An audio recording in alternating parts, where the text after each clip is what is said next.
పవన్ కళ్యాణ్ ఎప్పుడో ఒకసారి అలా వచ్చి ఊగిపోవటం కాదు.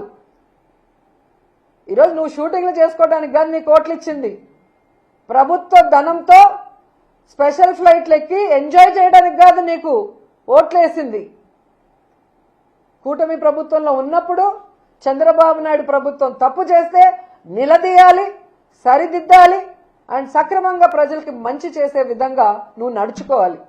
కానీ నీ నియోజకవర్గం పిఠాపురంలో అమ్మాయిని రేప్ చేసినా పట్టించుకో, రైతుకు యూరియా దొరక్క ఎండల్లో వాళ్ళు నించొని రోజుల తరబడి ఏడుస్తుంటే పట్టించుకో, ఇదే పిఠాపురంలో నిరుద్యోగులకి ఉద్యోగం ఇవ్వకపోయినా నిరుద్యోగ భృతి ఇవ్వకపోయినా పట్టించుకో.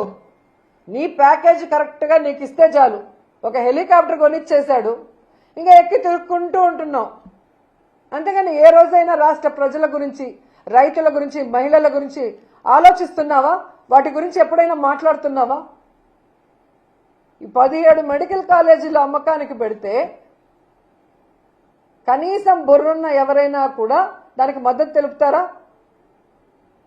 కానీ నువ్వు కూర్చొని తల ఆడిస్తున్నావు అంటే ఈరోజు రాష్ట్ర ప్రజలు నీకు ఓటేసినందుకు సిగ్గుపడుతున్నారన్న విషయాన్ని కూడా తెలుసుకోండి.